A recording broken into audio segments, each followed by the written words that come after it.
Today's episode of Kevin Pollak's Chat Show is brought to you by Audible. Go to audiblepodcast.com/KPCS to download your free audiobook.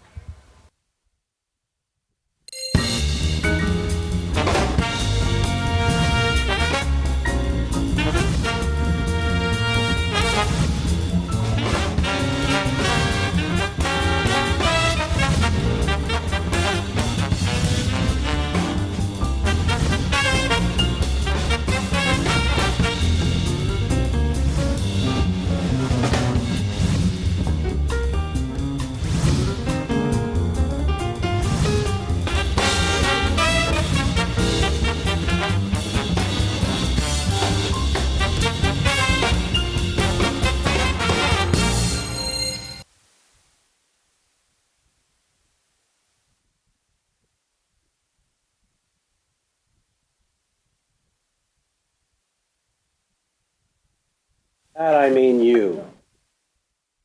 Today. Is it only 124? Why did I write 125 on all my checks? You want to do two? Yeah. All right. Let's do. I want to remind those of you that are that choose to watch us live. We had 75,000 live views last week for the Sugar Ray Leonard. He's a very popular man. Well, I think he has a big family. To be honest with you, I think he has a very big family. And that's why, I don't think I'm plugged in. You're not, Kevin, you're not. Speak up. Everyone panic. I am plugged in. Check. You talk and I'll do your voice. Hey, I'm Kevin Pollak.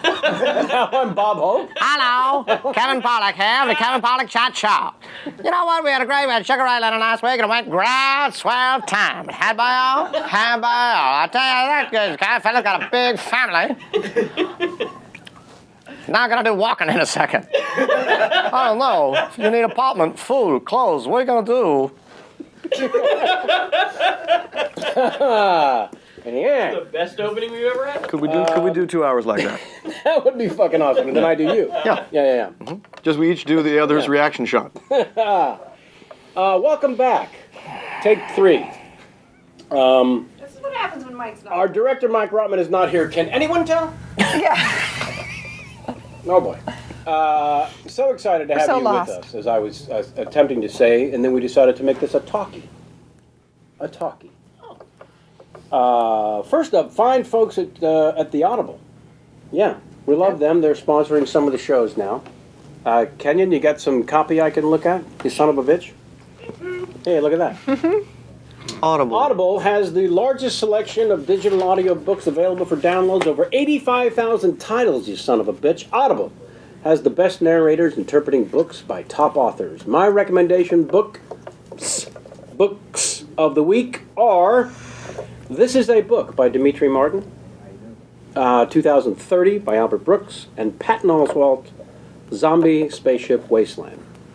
Hey, how would you like a free book? How would you like to download a free Audible book right now? Thanks to this very chat show, you can do that. Go to audiblepodcast.com/or /, however you like to say, KPCS, and the fine folks at Audible are going to give you a free download right fucking now. You think they mind me saying fucking during the read? No, because you're getting your point across. I am getting the point across. Yeah. You're from the streets. You're adamant. Check your mic. Really? Jesus. Scroll back to the top on Audible. Hey, I'm Kevin Pollak, and go to audible.com, you dick, and download a book. They got the books, and Patton Oswalt wrote Zombie Spaceship Wasteland. Or Dimitri Martin wrote something, I think called a book. And then some other thing by somebody that I can't remember from the first part. Audible.com is your Audible. Mama, can you hear me? Audible has the largest selection of digital audio books available for download with over 85,000 titles, everybody. Audible has the best narrators interpreting books by top authors. My recommends book of the week are This Is a Book by Dimitri Martin, 2030 by Albert Brooks, and Zombie Spaceship Wasteland by Patton Oswalt. If you are watching or listening to us from anywhere in the world, you can get yourself a free Audible book right now. Just go to audiblepodcast.com/KPCS, and they're going to give you a free one, just because they care and they like this show. Free for download. Go to audiblepodcast.com / whatever the fuck it is, KPCS. What's a forward slash? That's a forward slash? Yeah. I'm going to say forward slash then. And thank you, Audible, for your fine support. Our director, Mike Rotman, is not with us today. We've had a couple of sound issues. And the claims from my crew are that the thisweekend.com crew has kind of left behind problems. They left a ghost? Some sort Sam, of poltergeist? since you're the only one of the two mic'd over there. Yes. What is your take on the thisweekend.com people fucking it up for us? I think one of them maybe died whilst here, and the ghost is haunting the studio and creating problems. Any chance it's Calcanis that died and is haunting us? If Calcanis died, California would shut down. We all know that. It would be like if Gaddafi died. Nice point. Thank you. Those of you who do choose to watch us live, as I was saying in silence, so we had 75,000 watching last week, tuned in live for the Sugar Ray Lennon. He has a big family, we found out. Yes. Could explain some of the numbers. If you have a Mac Pro, apparently there's a herky-jerky action on it because we're now in HD. Also because you have a Mac Pro. Also because you have a Mac Pro. Yeah. Go to our chat show site, kevinpollakchatshow.com, and you will see at the top of the screen a clickable link that will instruct you on how to get rid of, it's a one little setting in your computer that will change the herky-jerky problem. It'll go away forever. All right, just want to remind you of that. And now it's time, let's hope, for Ask Kevin. If only we had some sort of graphic that now appeared on your screen. Ask Kevin. Well, that fucking worked, didn't it? Ask Kevin if you want to ask us anything at all, and I do mean anything, as you'll see by some of these questions I'm about to answer. Write to contact@kevinpollakchatshow.com. This first one comes to us from Denise, and she writes from Atlanta, Georgia, because that's a place. Good afternoon, Kevin. How presumptuous of you. And then that's all she wrote. That's all she wrote? Yeah, she wrote, good afternoon, Kevin. Is this the part that's called salute, Kevin? Well, That's a salutation. it is. Salute, Kevin. Nope, we're definitely not getting that question. There's the graphic. We're not getting that question. Not anytime soon. All right. Sure. One of the things, oh my. There is so much goddamn technology in here. It's like NORAD. The fact that it's melting down. I walked in, there's 400 computers running. Yeah. And like 3 guys who smell vaguely of marijuana. Vaguely? Well, that's kind They're of like, you. this thing can't come together. That's kind of you. Yeah. They say vaguely. They smell utterly of marijuana. Speaking of which, I do want to thank the fine folks at Gurin Brothers for not only the chapeau that I am donning, but for offering up hats, and we're now having people write in from all over the world saying, "How do I get me one of them Gurin Brothers hats?" We'll go to the .com there. You want me to want a real brag I can drop in? Please. About this actual business, the Golden Brothers? Was wearing a hat from there recently. Mm-hmm. Who looked over to me and said, "That's a good looking hat." Weird Al. Weird fucking Al? Weird Al. Holy shit. Told me I had a good hat on, and it was a Because he has the kind of hair that you would never put a hat on. No, you can't tame that. No, it's like putting putting a clown nose on the Eiffel Tower. I see what you're saying. Yeah. Where would it even go? Yeah. Yeah. I know I'm not on yet. Keep doing your thing. No, I assume you know. Yeah. And that's why it took a few beats to get to the Eiffel Tower part of the gag. You had the clown nose loaded up. I did. You like to see how the sausages are made inside my brain. It takes a second. And then the fine folks at Pita Pit for offering up a couple of pitas. Those are delicious Sammy, pitas. did you enjoy yours? I enjoyed the shit out of my pita today. Nice of you to say. It was really extra special today. Whoever made it put... Which one did you have? I used a little love. I have the BLT. Oh, did you? Avocado. Yeah, and avocado. Ask the folks in the room if they can hear what you're saying there, Jamie, because I saw them pass you a new mic. On a flour-based I really would like them to be able to hear you as well, darling. white pita. All right. We're loading up the teleprompter, and like everything else today, it's going to take just longer than we think. We're good? Yeah. All right, and yet nothing is appearing on the Oh, son of a teleprompter. bitch. So it's fine for you to say. In fact, what's happening on the teleprompter is I have a reverse It's insane. of the chat room. It looks like that Arcade Fire video. It's opened up like 8 windows are happening. It's showing my childhood home. Birds are flying the fuck around. It's crazy. I think we should get to our guest because There's no way to fuck this up. Oh, there is. Here we go. Oh, Kevin. Man the TriCaster, we're about to go to another camera angle. Okay. I needn't say anything more than this about my guest today, other than I'm a fan and have been for a very long time. Oak Park River Forest High School's most likely to succeed. Please welcome Thomas Lennon, ladies and Jews, to this very table. Thank you very much. Thank you, Kevin. It's a pleasure to be here. I'm sorry. Look, we have a that- two-shot. I believe the way this actually worked is about 10 months ago. You said, do you want to do the podcast? I said, yes. Right. You said, do you want to do it one Sunday from now? I said, you bet I'm there. Yeah. And Cut then- to, if I didn't fucking show up, I forgot. Just fucking forgot. 100%. Right. Then you booked me again. Like an idiot. Forgot. You know I drink. I do know that you and Booze are friends. You know some stereotypes are accurate. Yeah. Irish? Yeah, Little look bit? at this. Look at this nose. Then you can't see the gin blossoms all covered up. Well, it's got some makeup on it. Let's have a ton of pancake. By the way, kabuki'd up in here. These monitors are, well, you have a pretty good one there. Yeah, That's a fairly good facsimile. it's a little bit distracting because there's a one of you over there, and then there's the real one of you. Right. Yeah. Yeah, don't think that bothers me now that they put the monitor behind me and I see the guest doing this. So, yeah. I won't be looking that much. I don't look like John Hamm. I know that. I'm well aware of my sidekick status. Hambone. We're kind of both sidekicks. Well, here's the thing. If you apply that to yourself, you will never stop working. As long as the leading I'm man. the happiest motherfucker in the world. I'm number 6, 7, 8 on the call sheet. If you at home watching don't know, and I believe you've had a life a lot like this, which is number 1 and 2 on the call sheet. Yeah. You're Tom Cruises. You're Will Smiths. Right. You're these guys. The guys First who- off, they never eat carbohydrates. No. Ever. They don't eat carbs. I go home at night. I take a bath. I get in a tub full of carbohydrates. Right. I get in a tub filled with like a carbonara sauce and just.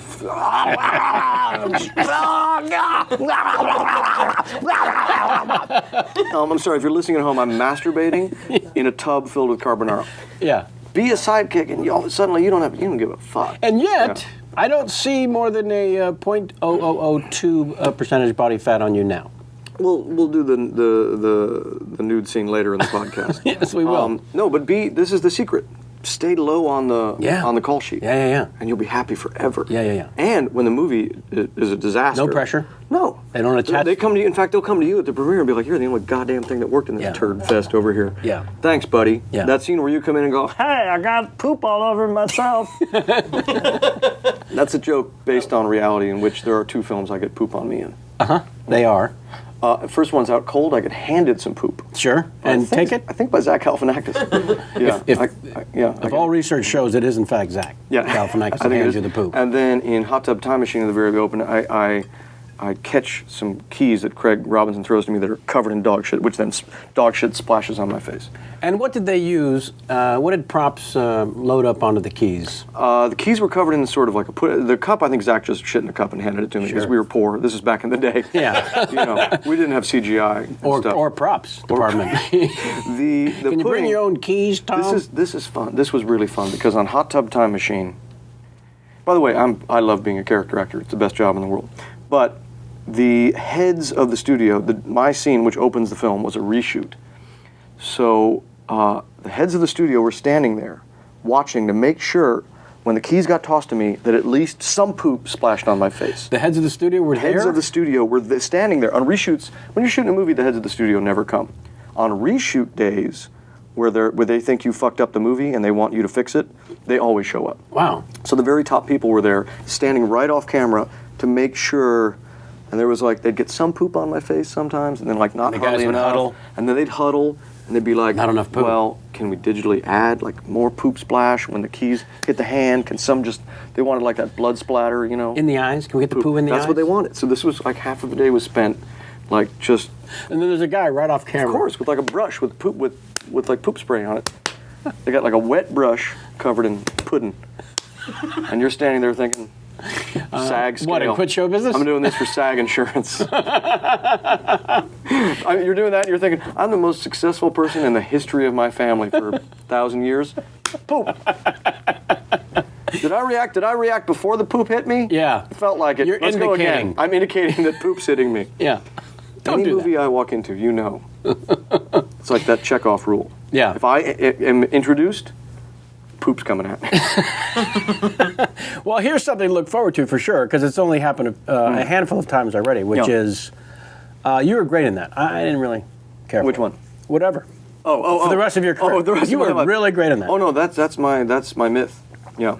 Oh Yeah. yeah, you. Yeah. Oh, that thing sucked. If I know you're in a movie, Tom, Yeah. I'll go see Yeah. it. Yeah. And the movie didn't turn out that great. But I really... But this is the problem. Movies usually don't turn out that great. Well. They just don't. And that's why this happens. Not the kind of movies I'm in, That's why this happens. or the kind of movies I write. 1.5 billion in gross domestic box office That's receipts. worldwide. Worldwide, pardon me. Yeah. Worldwide box office receipts suggest that you're doing something right. We got Final Draft. I'm a very fast typer. I can. Do you go knuckles or finger? I go. I got at the home keys.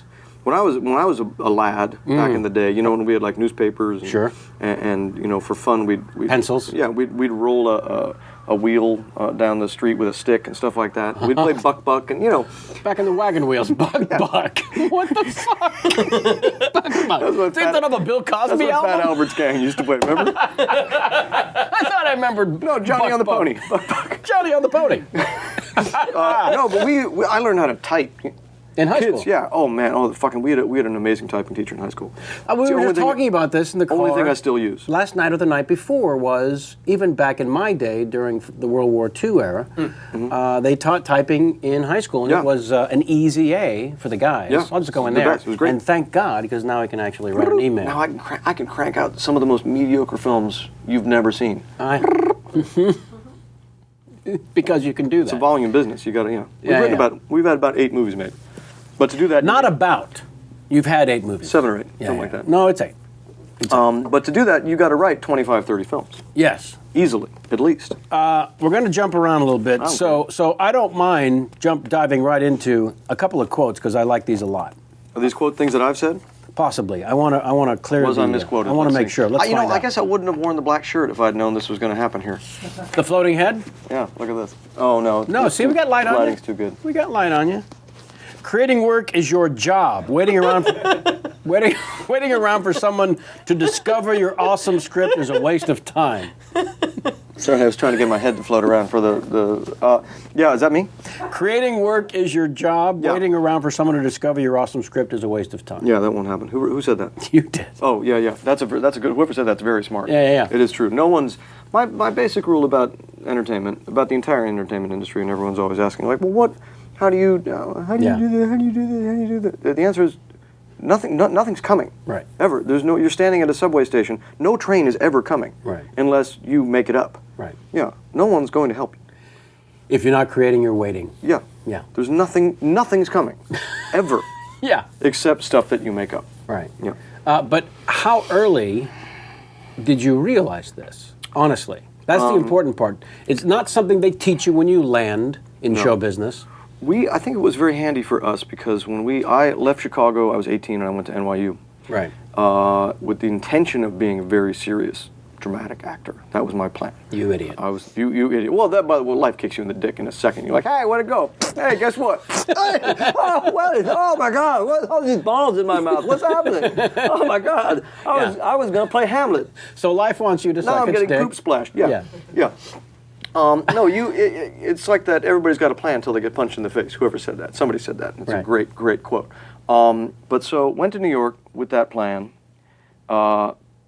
Very accidentally ended up in a sketch comedy club in NYU called the New Group, which became the State. But didn't you kind of help form the new group? Yeah. Yes. So this there's accidental thing. No, I mean we all kind of came together. It was, and we were like a punk rock band. We were so idealistic. We never wanted to do anything that had ever been done before, even if we were doing things that were just nonsense that made no sense. You were inspired by, one might say, Monty Python. Certainly, very heavily Python, I would say. But you still wanted all your ideas. So does that mean you would throw out a lot of stuff if it felt familiar? That's the only reason that we've been able to succeed as screenwriters, is because we started out in a room with 10 other people, and you had to pitch at least 1, if not 2, sometimes 3 sketches every single day. And the other 9 would say, shut the fuck up. Yeah, and they'd say, I fucking hate it. And you're like, oh, great. So, your stuff that got through a very fine filter. Right. And you also just learn to walk it off.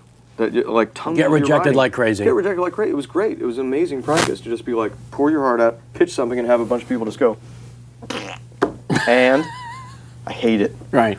And there was no competitiveness there because you were all friends. Jesus Christ. It's literally, we still get in fights. As soon as the state, even if we just like go out to a restaurant for somebody's birthday, there's like the camps start aligning again. Yeah. Yeah. I mean, we're very, very, very close. But we're also that kind of close where once in a while you just need to kill one of the other ones. Sure. Yeah. Where you just, like, Well, like a family. You hear that about family, but also about every band that's ever toured together and any group that spent. And I would think from a creative standpoint, there's a natural born camaraderie and chemistry and competitiveness, all three together. When we come together into something really idiotic and wonderful, we are really a collective and really of one mind, and it's great. But the fighting, I think, is what kept us. I think the state shows, if you watch them now, they're not dated at all. There's nothing. There's no like references to like Dan Quayle's a dick or like There's a couple times that we reference the Spin Doctors. Well, as you should. Yeah, though. which is weird. They were giants at the time, kids. You have to understand. They loomed very large in our psyche. One fucking album. Pocket full of kryptonite. There was one of those one album wonders. They went from Yeah, you kept saying, why don't they ever do a second? double platinum. Oh, they did, Kevin. Yeah, they went double, triple platinum, something like that, to like 25,000 copies. Yeah, it happens. It sure does. It happens. Absolutely. It happens to the best of us. Yeah. So the state holds up, and there's a sense I think for the most part it does. There's a couple sketches I absolutely hate. Such as? Well, there's a thing I did called the Boner Song. I despise, and it's in like the first or second episode. I can't stand it. It makes my skin crawl. Torture the Monkey? Monkey Torture, I think, still holds up. I need to know more about Monkey Torture. Monkey Torture holds up. For personal reasons. Yeah, Monkey Torture was just a sketch I wrote that actually didn't make the cut. And then we put something up on his feet that just tanked. And we were in New York, and the next runner-up sketch down the list was Monkey Torture. And we're like, well, could we get a monkey in like an hour to the soundstage here in New York? And in New York, you know what? You can. Yeah, Sure. they'll get you a monkey like that in New York. Right. It's fucking easy. Sam, you were in New York at the time. I was in New York at the time. I was willing to work for Bananas, As it were? as it were. Bananas and nuts? And a few people know that I actually portrayed the role of the monkey. You did a really nice job, I think. Thank you so much, Yeah. Tom. I really You appreciate did a really nice job. So on you that. got yourself a real monkey in an hour. And then we did that sketch. Monkey Torture was, there's a couple signature characters I guess I have from the state. One is the Monkey Torture guy, I suppose. The other is the two guys who just rub their butts in pudding. And then the other is old-fashioned guy who's just he wears like a seersucker suit. Mm-hmm. He's like sort of like every, like weird like right-wing political candidate who's just like, acts like he's real homespun. Right. But then the shit that he's into is like hundreds of thousands of years old. He just doesn't, he's afraid of fire and stuff. And he doesn't, and he's afraid that there's gods that live in a lake that are going to smite him and stuff. But he wears like a seersucker suit. But the state was great practice for everything in that we were never nice to each other. Right. Ever. Which is great practice. Which is really like, you're is. going to come be in the entertainment industry? Get ready for people to not be very nice. Well, what's nice is that you helped each other through this experience that show business is waiting to kick you in the balls. You went ahead and kicked each other first. Our balls were so engorged and bruised. Awesome. They're literally just purple and bruised. So Right. by the time we got to Hollywood, it was just like, hey, I can't feel that anymore anyway. Right. That part's been dead forever. But Yeah. by the way, Literally like figs. big figs, though. As purple as figs. No, and almost receding, like turtling into their shell for fear of more violence. Let's give everyone a moment with that, shall we? Feel better, don't you? Yeah. I forgot what we started this conversation about. There's some stuff on the state that really makes me sick to my stomach in terms of just stuff that I wrote that I'm embarrassed. But you have to understand, some of the stuff I was writing, I'm 22 years old. So Well, like, my question, to be honest, there's some misfires. well, there has to be, because you came to New York to be a performer, not a writer. Yeah. How much? I mean, I mentioned the most likely to succeed, but obviously you were in a bit some theater in high myself school. so seriously. Clearly. I was a dick. I showed up to New York City and I wore bow ties every day. I wore an not ironic bow tie. I don't think that every that's day. anything more than a silly ass affectation. But it was. Don't beat yourself up. I was. It was. Well, I didn't have to beat myself up because my third were week in waiting? New York City, 2 gentlemen beat me almost to death when I was wearing a yellow Ralph Lauren bow tie walking home. You're not kidding. Not kidding at all. New York You in the were 80s. mugged almost to Did death. you live in New York in the 80s? No, sir. You did not. Good. It was exactly that movie, The Warriors.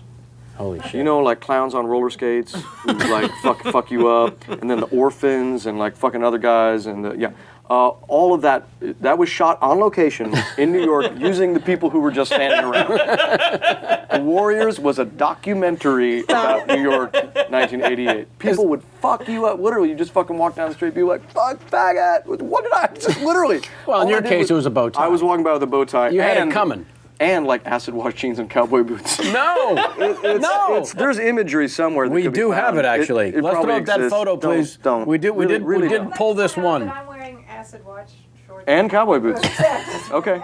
Wow, you really are. I really am. Let's show that photo, please, Please that don't. we were Please able to don't. find Please don't. of Tom in the. No, we don't have. What am I? Oh my God! I really thought you did. No, but well, the interesting thing is, I wrote a lot for the state. You know, there was like half of the group was very like compulsive writers.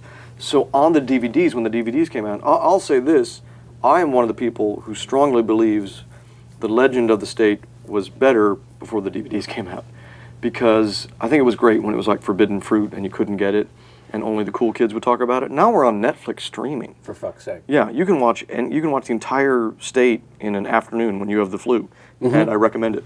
That's a good time to do it. But there was a little bit more of like a legend to us when it was like Mystique. you couldn't get fucking bootlegs and stuff. Yeah. Now it's just like any other corporate bullshit, you know. Yeah. It's like, there it is. Turns out Elvis I really had a lot of just baby fat at the time. some sweet baby fat. Yeah, I looked pretty weird in the state. I noticed. You noticed? Yeah, I just finally got a little jowly. But I was living on, you know, we would like Fried banana sandwiches. wow, one, booze. We just lived on, we would all drink till like 3 or 4 o'clock in the morning every single night. Right. Then we'd go, this was New York. Well, you were 22. We were 22. Then we'd go eat garbage at like some awful East Village place that was open all night, like San Loco or something. Then we'd get up at about 9 a.m. on about 2 hours sleep and write, you know, The most sickest Porcupine shit Racetrack you and could. stuff. If you think how hungover we were every day at the state, a lot of us at least, the material starts to make a little bit more sense. Really? Yeah. That's how you explain it away? Mhm. Yeah, like Porcupine Racetrack and like H's and M's. These are it was just like it was a test of what will sleep deprivation do to your sense of humor and writing style. Well, the truth of the matter is, it will do great things. Great, it was great. Yeah. It just gets you a little bit out of your head. Yeah. When you're so just tired and spacey. Like, What's amazing to me is that you guys would be that sort of fried and still be incredibly hard and judgmental on each other. I don't know what it was. It was. There's something about the state which is, it's also a group where like every single member is like would have been the alpha male of some other group. Right. You know. Right. But we were all in a pit. Because I can't see together. Yeah. Michael Ian Black giving anyone shit about their material. That doesn't even sound like the one that I know. The best thing about Mike Black is when he doesn't like something, he literally just, here's Mike Black when he doesn't like, and I'm sorry, I'll describe it to the just audio listeners, is just this.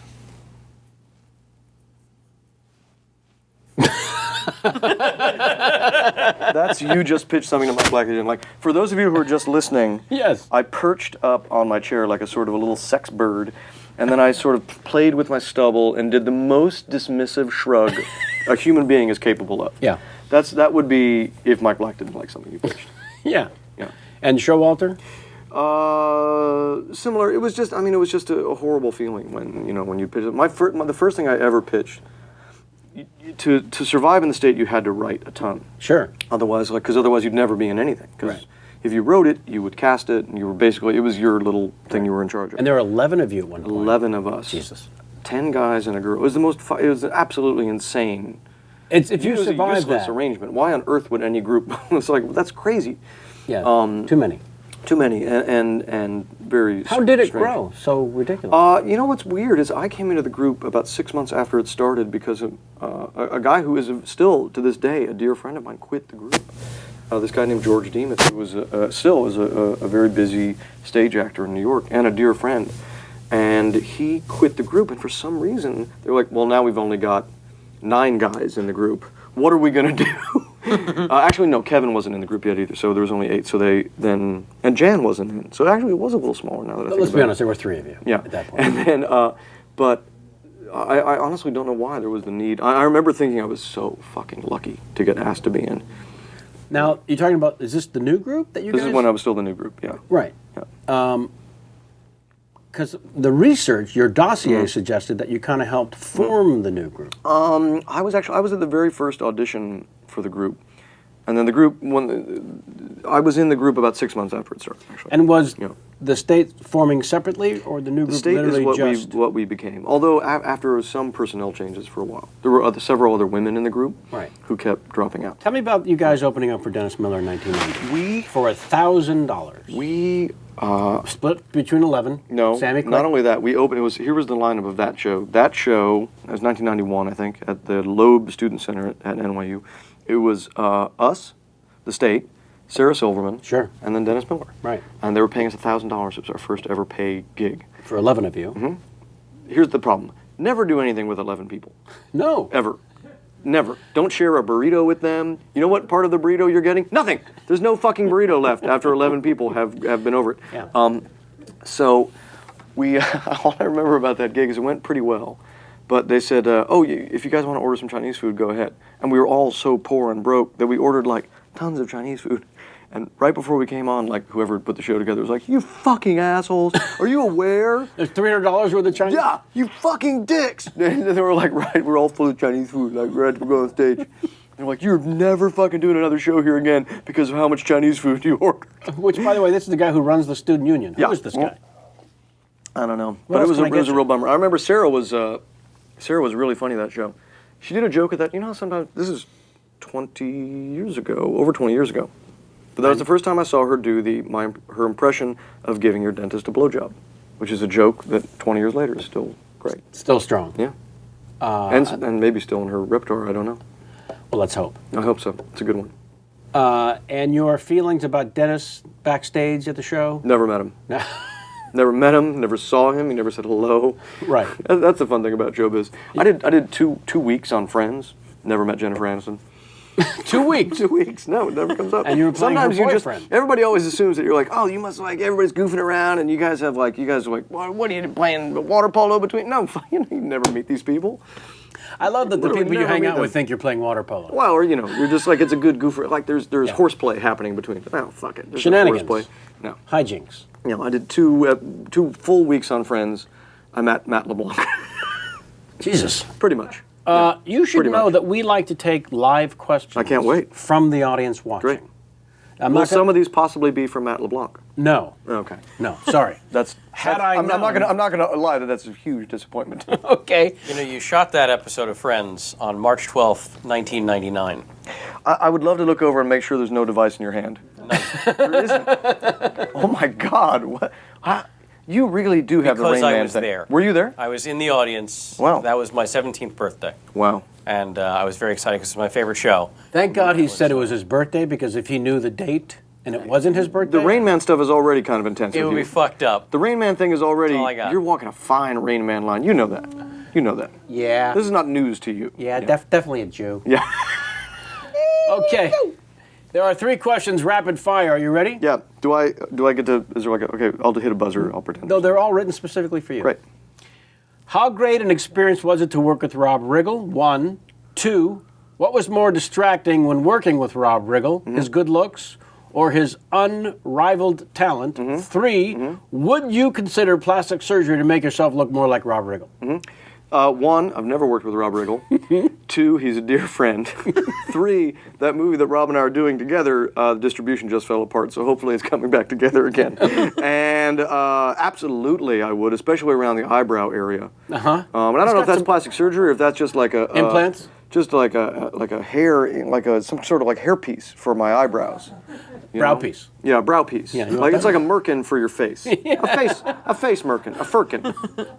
Face merkin. A firkin. I'm going to go firkin to block. Riggle's a genius. You know that movie. I love that whoever is asking that. Literally, we've written together, but we've never. That movie has not gone yet.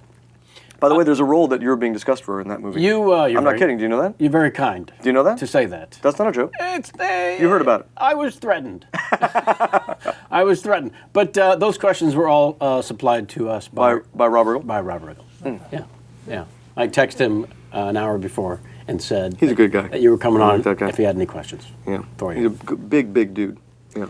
Well, he sat at this very seat and talked about the Marine Corps, of course. Oh, sure. Yeah.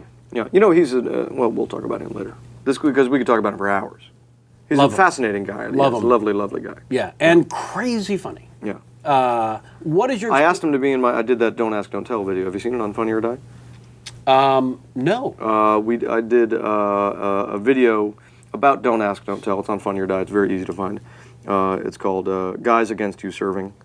And it's people, obviously it's in promotion of repealing Don't Act, Don't Tell, but with people saying all the dumb shit that would make you keep it intact. Sure. And I asked Rob, could he be in it? He's like, I'm still in the active duty. He's a reserve. Yeah. He could get called up at any time. Yeah. So he couldn't be in it. But, yeah. Right. Yeah. Technically speaking. He's like, no, I'm still, he could be called up at any time. Yeah. Yeah, he's cool. He's a cool guy. We actually had loaded up you at Comic-Con. Mm-hmm. You did a couple of videos for Funny or Die from Comic-Con. And that was part of I think, why the entire system broke down 3 times before. Oh, great. Well, you guys were watching funny videos and that just melted. Of you. Yeah. So tell me about your love of Comic-Con and why it's an annual event. It's interesting. And how long has it been annual for The you? first time we ever went to Comic-Con, we were asked to come down. A friend of ours named Eric Powell does a comic book called The Goon. Yeah. Have you seen it? It's an amazing comic book. If you haven't seen it, I highly recommend it. And his name again? Eric Powell. Okay. And he has a comic called The Goon. And you can find this on YouTube. It's called The Goon Movie Panel. And I really recommend you watch it. Now, here's what we did. Okay. Every year at Comic-Con, they always announce what comic books they're turning into movies. Right. So here's what we did. We had a huge panel room down at Comic-Con, and we came in, and we were going to be, as ourselves, the screenwriters who were writing the movie of The Goon. Wow. So we had a table set up with very official name cards. He was at the far end, Eric Powell. In the middle, we had 2 seats reserved for Rob Schneider and Vin Diesel, who were going to be the main characters of his book that we were adapting. Oh, this is genius. And then me, Ben Garant, and then an actor, Brian Finney from the Actors Gang, playing an executive from Sony Pictures. Terrific. What the audience doesn't know is that the 2 chairs in the middle are breakaway chairs from our stunt department on Reno 911. And we, for the next 20 minutes, while the author of the comic book is down there, way at the end of the table, who's our dear friend, talk about all the things we're going to fuck up in his comic book. We're like, okay, first of all, we just keep talking about we're adding a love interest and a sassy gay black best friend, and we're doing this, and all this shitty stuff we're doing, and we're calling him by the wrong name. Sure. And then we're also just in general talking about how comic book people don't know shit about movies, which is why they don't trust you nerds down here. We're just fucking, and the audience is starting to get really, really, really mad. Oh, they fucking hate you. Yeah, and Ben's wearing a Herbie Fully Loaded guy. And I never took my sunglasses off. I'm just sitting there, and we're just being such dicks, and we're calling the author the wrong name. And the crowd is starting to get really. And we keep calling to see where's Rob Schneider because he's supposed to be here. How many people gathered? There's a couple 300 people in the room at least. Jesus. And the great thing is what they don't know is, and so the author at one point just gets up and starts packing up his stuff to go, and people are getting really squirrely and mad now, and then he picks up, he heads as if going to walk out of the room, and he picks up one of the chairs and goes wham and smashes it in a million pieces over me. It looks, if you watch it online, Goon Movie Panel, it looks like he killed me. Yeah. Yeah. And by the audience cheers? It hurt like fuck so bad. No, it's amazing. He did me, and then he just kicks and beats the shit out of us behind the table. It was amazing. And then Ben just ran out of the room. But it was a sort of a legendary thing we did at Comic-Con. I love. And then every year we tried to sort of up it and do something else. And one year we did an exorcism with a smoke machine. But now they see you coming. They know. Now they see us coming. We wanted to do one where we were going to assassinate him. Sure. With guns and stuff, with squibs. Squibs. We were going to do squibs and a whole thing. And we emailed the Comic-Con people because we're like, they're friends with us. They'll be cool. We're like, hey, we're going to do a thing with some squibs and some we're going to pop up with a machine gun and kill this guy. And they're like, no, you're not under any circumstances. We're like, well, of course we are. And they're like, guys. And then what bugged me is the note they sent back was there's no weapons of any kind allowed at Comic-Con. There's nothing but weapons. Nothing but fucking weapons. Literally, there's fucking. I just walked past 200 stormtroopers with blasters, and those dudes with the gun from Alien that's like the one that's like on a Steadicam arm. And, It is on a Steadicam No, it's arm. like those guys are everywhere. So, no, they didn't let us do that. And then we do a bunch. We also present at the Eisner Awards because there is so much douchey non-comic book stuff at Comic-Con. We'd like to do something that's very comic book related. So we always present at the Eisner Awards. What is the, speaking of that, what is the Treehouse of Horror number 13? That was Pygmy Elixir. Me and And Simon Stolowitz is in that one. The Yeah. school comes alive. Simon Stolowitz. that is. Love that one. I wrote that is a great issue of the Simpsons Treehouse of Horror because it's written by me, Patton, Brian Posehn, and Jerry Dugan. Each wrote a story for the Simpsons Treehouse of Horror, and mine was. This is a problem when you write something for the Simpsons. Have you written for the Simpsons before? No, but please tell us. It's distressing because what have they not done? The answer is they've done everything, forever. That was a song, actually. Wasn't it a song? From South Park. Simpsons did it. Simpsons did it. Oh, is that real? Yeah. Simpsons, and you know what? They did. They did it. Did you ever see the Simpsons where they're watching South Park, and it's like South Park has hit what, like 200 episodes or something like that? Yeah, something like that. And they like crack up, and they're like, "Oh, congratulations, we did that twice," or something. It's just some snarky comment they made. Yeah. So you guys... Yeah, we all wrote the special issue of the Simpsons Treehouse of Horror, the comic book. The comic book. Yeah, and mine was about. That must have been great fun, though. It was very, very Even fun. though It was it's really neat. It's challenging. just neat to see the Simpsons doing things that you made up. Yeah. It's very, very neat. Yeah. Yeah. Mine opened with Burns has bought himself an exoskeleton, a robotic exoskeleton from Japan, because he's so old now. Yeah. Yeah. And then blah blah blah. And, yeah. But crazy fun. And Yeah, that was really cool. I like writing. I wrote a couple, and then I wrote something else for the Goon one time, and that for the Simpsons. I mean to do it more. I'll tell you right now, if you're looking to make a ton of bread, you don't need to write comic books. No? No, That's not the way to do It's it. really not where it's at. In fact, it's on the opposite end. Sometimes they send you like a piece of artwork, and that's nice. Yeah. It's not the Simpsons. No. Never. Just Simpsons the owns artwork it, of like all their Mr. artwork. Magoo from 41. Yeah, they'll send you that or McGillig Gorilla or some shit. Yeah. That's an arm drawn by nobody. Yeah. You will enjoy it now. Let's talk a little bit about the book as we continue to jump around. Oh, you know what? Let's go back to the actual audience. We like to offer up questions from the live viewers, Yeah. sometimes in the form of rapid-fire 5 questions. Go as fast as you can. We call this the Tweet 5. Great. T5, T5, you got Dave Kettner doing a really amazing intro. Yeah. Oh, no, it's called Tweet 5, but it's technically called Tweet 5 Forever. Forever now. Okay. Yeah. Did he just add that word? I feel did. like that was never part of the song. It wasn't. Okay, cool. Yeah, he ad-libbed during the recording. This one comes to you from the Twitterverse at CockAmAmy.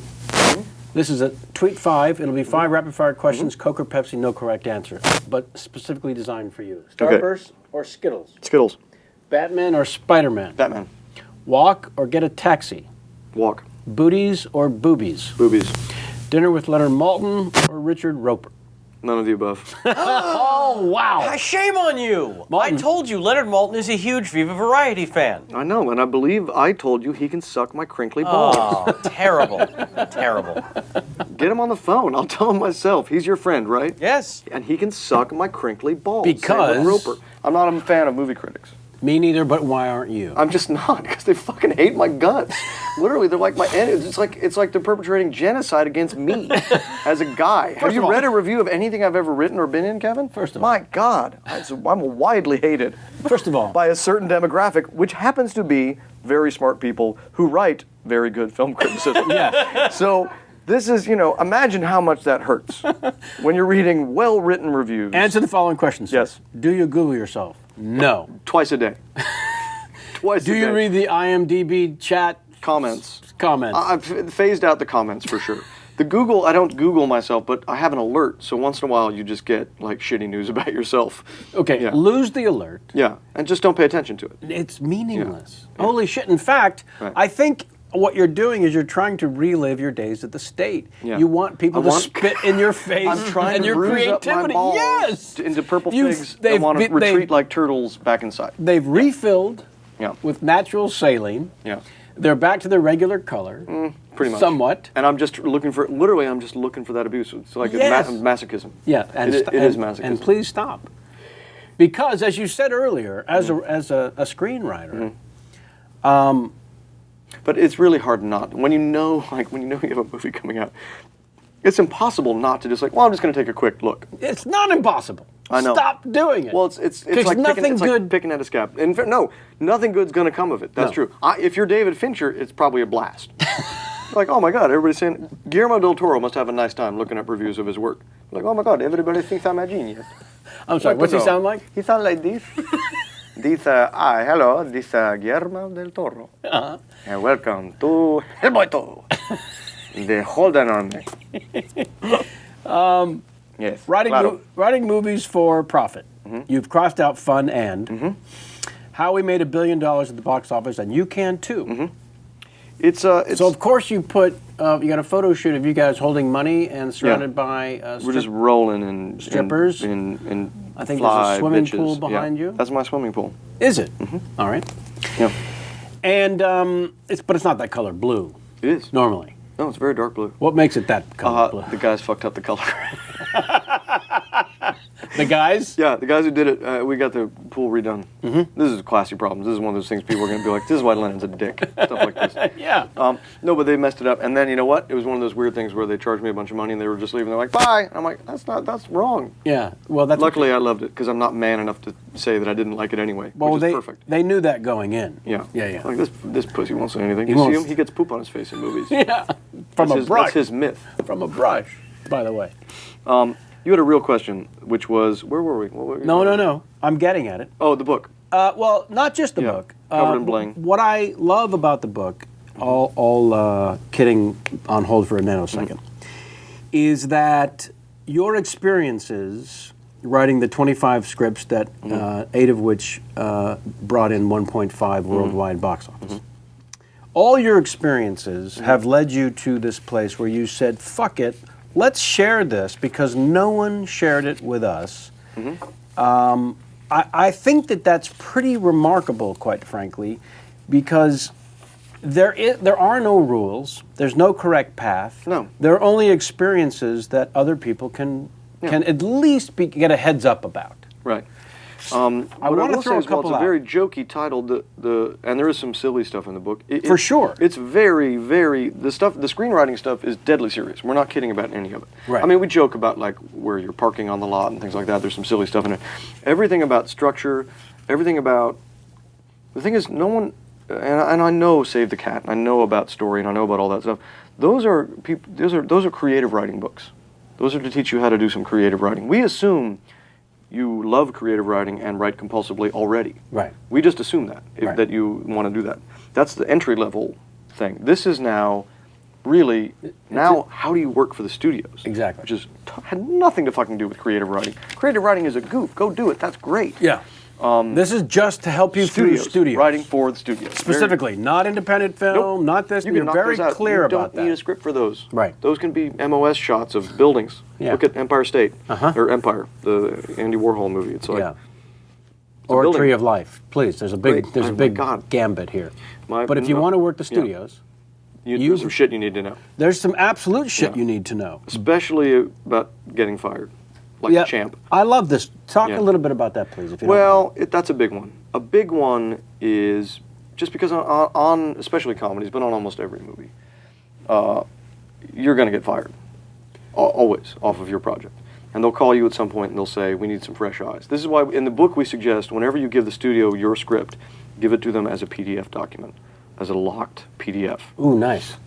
So that you will always at some point get a call from some assistant saying, hey, is there any chance we can get a final draft copy of that? The reason being, you're fired. That's clue number one. Somebody You're on else the is way going to out. come. Somebody else is in the room right now with them, asking, "Great, I can't wait to change the script. Do you have a final draft copy of it?" They're like, "Let's call the original writers." Hang on. In fact, that meeting has just ended. Yeah, That's when that call 2 seconds takes over, place. and they're so excited about anyone other than you coming in to fucking get them out of this quicksand that you've got them into with your Act 3 and some of your character problems and your weak love story. Right. So, which is generally the couple things that are wrong with Right. every script. Right. So, Yeah, and you. Don't take personally. The trick isn't getting hired. Well, getting hired is a trick too. The trick's getting rehired. Rehired. Get hired. Being so fun and great and such a charming person to be around that you will get hired back. But yours says that people. happens all the time. Oh, no, you get fired and rehired every movie. Right. Every single movie. How long did it take before that set in as a realization, as a fact? Because the first couple of times it's got to be, can't believe I got fired. No, you're furious. You're Right. so mad. And then another point we make in the book is any time that you are legitimately fired off the movie and replaced by someone else, go out to Benihana and fucking celebrate. Because it means they are spending more money Making your movie. making your movie. Right. So fucking go have a nice time. Don't bitch. Walk it off. Don't act. Don't sulk. Right. Don't be a whiner. Just say what we usually almost always say when we get that call is, this is not our first barbecue, and thank you very much, and we're back when you need us. Right. Yeah. And just be great. And now, so while you guys had to go through many experiences to come to that realization, you're trying to help people with this book by letting them know straight up, before you go through it 7 times yourself and stop blaming yourself. Yeah, there's a fair amount. It's a lot of just, how the sausages are made. Right. And I try to clarify for everybody, this is not, there are movies you can write without this kind of advice. I mean, there's beautiful independent films. We have, as you've seen in the book, we have a section called our guide to awards season. And it's blank. And it says, there's a note to the editor saying, if in case we're ever invited to an award show, we will maybe write something to go here in the book. But we never have been, and probably never will be. We think of award season as ski season. I see what you're saying. Yeah. You'd like to go out and... Yeah, it's winter time. It's nice. There's nobody on the slopes. All the geniuses are at award shows and luncheons. And right. People that kind of making a stuff. living Yeah. are on the slopes. I'm on the fucking slopes. Yeah. Yeah. I would like to be invited to an award show once at least, and get because the gift bag's got to be amazing, right? By the way, it will only take one before you go, all right, we've done this, let's get back to work. Yeah. If What award shows have you been to? You have some awards, right? KPCS.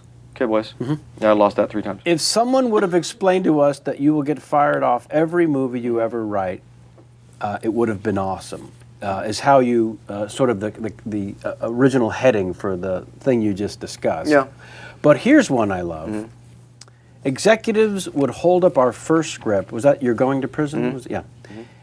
And say, this movie will never get made. Yep. And it made me laugh so hard I had to meet you guys. Here are 5 projects. Do any of them strike your fancy? Yep. That's the real way to do it. Now, this is an important thing. This is huge. Yeah. Here's the thing about your first script.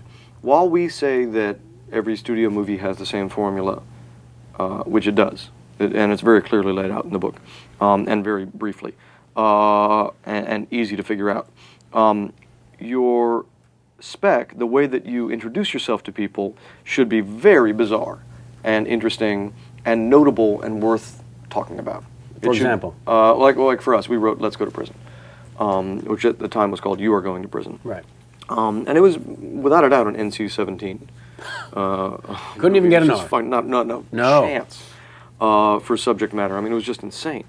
And but it was because we did ridiculously- not know any better. Right. And the reason is because we just didn't know any better. But we were like, we'll write it like it's a long sketch, which we did. And it was very funny, and people really liked it. Everyone said, never in a million years. How many people wanted to meet with you at the various studios? Lots. Because of It was this great. ridiculous, It was great. unmakeable We script. became sort of like famous for it. Right. Get those guys. These are the guys who wrote that amazingly funny thing that no one will ever make. You got to understand, people read a lot of scripts. Well, the real bosses don't read anything. Nothing. Very seldom. They won't even read a one-page treatment. The bottom, no, they won't. No. They actually won't. Right. People want to hear your pitch in like a sentence. Literally. And then they'll bring in somebody else to write it, and then they'll fire them, and then they'll bring in us, and then they'll fire us, and then they'll bring in John Hamburg, and then they'll fire him, and then they'll bring in Akiva Goldsman, and then it's good. So it's like, you're right. No one's going to read anything. So you have to. Your first thing has to stand out, has to pop like crazy. Right. I mean, write the weirdest thing you can possibly write if your foot's not in the door yet. Although I don't even really advise writing anything to get your foot in the door. You have to shoot something to get your foot in the door. How was it because you guys were shooting video stuff as far back as the new group? What do you think when you guys first got out here and decided to take on the screenwriting trade? We were very, very naive. We didn't really know anything about it. They just they handed us this book and said, "Can you adapt this?" They? The studio was, I think it was called Beacon Pictures at the time. Yeah. And But how did that even happen? we just bluffed. We were lying. Did you get in that door because of the script? We would have said, if they had said anything to us, it's like, we own the rights to Meatball Sub. Mm-hmm. We'd be like, the sandwich? They're like, yeah, can you make a movie out of that? Of course we can. Of course, yes. Of course. Yeah. It's like Ken Marino in a tank top, and I'm on a meatball sub, whatever. Yeah, it was like, fuck it. Literally anything somebody said to us was like, hey, do you think you'll do this? Always, yes. Yeah. And I'll be honest, that's actually sort of an overarching thing for our entire career, which is, in most cases, when people ask us, can you do this? The answer is like, well, fucking try, for sure. Right. There's very few instances where we said we can't make that work. Well, the same thing occurs for the actor. Do you horseback ride? Of course. I've got a... Look at, oh my God, I'm amazing. Yeah. You should see me rollerblade. Well, speaking of which, the first time you saw Nick Swardson in his outfit for Reno 911. I don't know, yeah. What I love about those, about all the Terrys is, well, here's the great thing about Reno 911 is like, we never questioned, should we have, okay, we already have a super gay character in very tiny shorts. Yeah. Should we add another one? Like, we never Different stopped. colored We shorts? never stopped to be like, is this like Gilding the lily? a hat on a hat that we got now two? There's just a perfect storm of dudes whose balls you can see bitching at each other. The answer was yes. What I loved about those, Yeah. about the Terrys, is it's one of the times, there were times, often on Reno we'd have a little bit of an outline. We'd always know the stunts or a punchline. With the Terrys, we never knew anything. Never discussed anything. There was no premise? Ever. There was never a premise. You would just show up, he'd be at the side of a building. Just a dick who's just hanging around on roller skates. I mean, for the second season, we're like, for season like 2 or 3, we're like, okay, what if he's got a job now at tacos. 4. That was the fun thing about Reno was like people would say things and then you would make them true, which is like, which is great because early season 1 he's like, I have a job, you dicks, at tacos. So then season 2 we built, or 3 we built tacos. And the Nick stuff we would just never talk about it at all. In fact, there was a day season 3 that we had a location had fallen through. And we couldn't shoot what we had to shoot. We were literally just standing around and we're like, do you think there's any chance that Nick would come by and throw on the shorts? And we ended up shooting like 6 or 8 pieces. We just called them Terry's parole hearing, where it was just me and Ben sitting with him, reading through his file, checking in on like, how's life going on the outside. That's when he was like, I got fired from the pizzeria for putting farts and ice on the pizzas. Just fucking stuff like that. He's a true crazy genius. But those are my favorite things. My favorite times on Reno were no plan. When you can see that nothing's been discussed. When you can see that it's really a surprise to us. And there's a couple of those that are very long. There's one piece we did. It's on one of the DVDs called Guns on the Highway that Ben Grant and I improvised for 30 minutes for the length of the tape in the camera, which is we got out of the car, we started, the premise was that Weigel had picked up some guns at a like Guns for Toys drive, set them on the roof of the car, driven away, and they'd all fallen along the highway. So we picked them up for like a half hour in the dark, and with no plan or rhyme or reason. No, it was just a nice half hour like play. It was just like a 1-act play. That you improvised. Yeah. While you picked up guns on the side of the road. It was really fun to just be like, okay, now we got to fill from here to there. Right. And the cameraman would sometimes give us like this, meaning like come up with an end of this massive premise that is going nowhere. Please wrap it up. 1 minute. It's 28 minutes. Yeah, and that was those were some fun times on that show. Yeah, but Nick's a very, very funny dude. It was 93 when 911 started. 2003. 2003, I mean. 93 would be the state. Yeah. Yeah. 2003 when it started on Comedy Central, but before that it was a pilot for Fox. Sat around for years. How many? Almost 3 years. At Fox, as a dead pilot. Well, here's what happened with that. We, Viva Variety got canceled. Then we did a pilot for Fox called Hey Neighbor, which was No, you didn't. Yes, we did. It was I have it. One day I'll show it somewhere. It was me, Kerry Kenny, Michael Ian Black, Jack Plotnick, and Ben Grant. And it was an entire town, a sitcom, about Michael Ian Black and this other woman whose name escapes me, played the main characters who had been moved by the Witness Relocation Program to a town in like southern Illinois. The town was played by all of us. So it was like sort of like The Mouse That Roared, like a Peter Sellers thing, where every single person they would meet was a character. So it was half of a sitcom, half of just a sketch show. Right. And they'd go into the Greek restaurant, and we'd all be the waiters with like weird makeup and like fat suits and stuff. And it was weird. It was kind of like a BBC show. I've seen it recently, and it Almost worked. almost holds up. Right. It was almost a good idea. Was it hey, comma, neighbor? No, hey neighbor! Exclamation No point. comma? No. That was a problem. I know, probably. But we were very proud of that. We thought that was going to go. Did not. Right. And there was a second one in between. Then we wrote a bunch of things for FX that did not go. One called Formosa, which was basically like Chinatown meets Boogie Nights. It was about the beginnings of the porno industry in Los Angeles. So it's set like around, like Chinatown era. It's like I think it was actually set in 1936. Perfect. But it's still like dirt roads and orange groves, and these guys get into making stag films. In Woodland Hills. No, it's actually a lot of it was set at the Formosa. And then that was really an amazing script that we loved. It went nowhere. Certainly, probably a couple other writing TV pilots. Then Fox hired us flat out do a sketch show Saturday nights for Fox to be on like before Mad TV, just a half-hour sketch show. Did it. We wrote.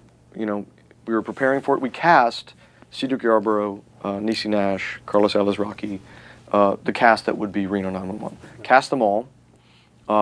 Wrote like 100 sketches of some stuff I was really proud of. It was really great. Did the table read. Table read went great. 2 seconds later, and we're still friends, so I'll say who it was. Gail Berman, who's sitting across the table, was like, 1, you're all way too old, and 2, this has absolutely no hook. What is the hook? Of the show? Yes. Other than funny? People watch TV to see characters they love in crazy situations, and how will those characters react to those situations. That is the premise of TV, basically. And she wasn't wrong. Gail is still my friend. So. But you were this was meant to be a we were supposed to shoot in like sketch 2 show, days. though. Yeah, I know. We were shooting in like 3 days. And she's just like, yeah, you're all, by the way, this is the year 2000. I was too old for Fox primetime TV. This is, what are we, 11 years ago. Jesus. They were just like, you guys are so fucking old. My God, look at you. TV. So we were immediately canceled. Right. Then and there. And then we had a little bit of money left over, and we're like, could we shoot a spec pilot and turn it in, just for extra credit? And they're like, there's no fucking extra credit. This is TV. Right. You're fired. We said, well, let us shoot something, and we thought. You really did press that. Yeah, we thought, what would be amazing, since this was for Fox Saturday nights? What if we did a sketch show that looked exactly like Cops? Right. Exactly. And then it would be like Cops would be on, and then it'd be Joke Cops right afterwards. And we thought that seemed like a really logical idea. Brilliant. Yeah. Still didn't fly. No. And in fact, honestly, it came pretty close at Fox. The main note, and Gail actually pushed it really hard. Gail Berman really fought to get it on the air. The main note from the very tippity top guy then, not Rupert, but somebody there, was like way too gay. The pilot of Reno 911 ends with me making out with. Do you have that memo? No, it was told to us. It was told to us in person. The pilot ended with me and Ben. There was a Lieutenant Dangle was pulled over like a personal trainer, and it's shot from one of those dash cams, really far back. Right. And you see us chatting, and we just keep getting closer and closer. And they were like, "What do you do to work out your lats?" And like all this weird stuff. And then it leads to us just like straight up on the camera, just like making out for a while. For a while. Yeah, for like a while. And it gets one of those things that's like it's funny for a second, then it dips. And then it keeps going so long that it was funny again. And they kept telling us, they're like, this won't fly at Fox. This will never fly. You have to cut it. And we're like, fuck you guys. It's unbelievably funny. You can't argue this is not like the hugest laugh.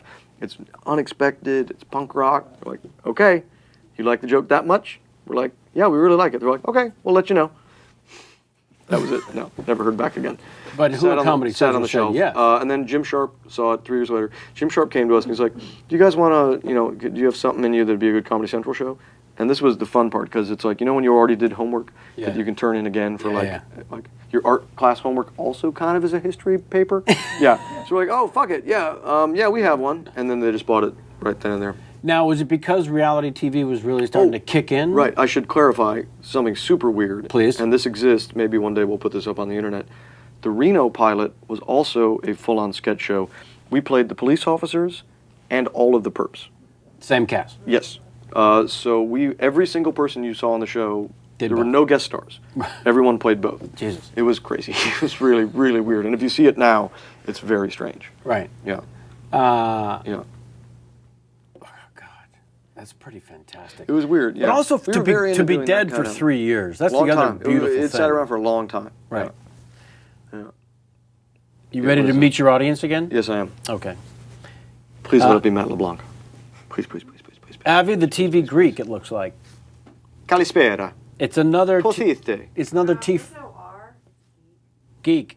Avi, So the why am I TV speaking? Geek. Why the fuck am I speaking Greek to this asshole? I literally I'm unspieling all the Greek I got.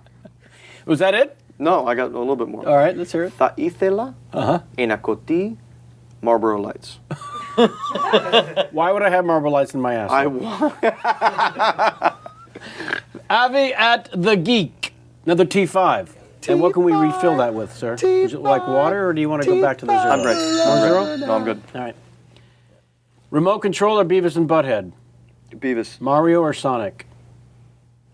Mario, Mr. Show or Monty Python? Python, Enya's Castle or Boner Town?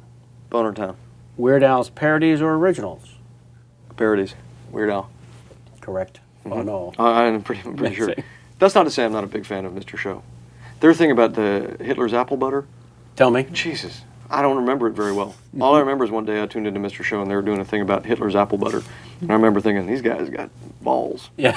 This is dumb. Well, tell me how important that is, by the way, to what makes you laugh, is the sheer unself-censored distance that people are willing to go for the peculiar. I guess my thing. Because I will circle back to the making out, because you get kind of up That's- inside Paul Rudd's tonsils. Yeah. Here's my very short version of this whole thing. Yes, Which is, I think that vanity is the enemy of comedy, I agree. I would say. And in my personal, even as an actor, I found as soon as I embraced being sort of the weird other guy, I got so much happier and so much more work.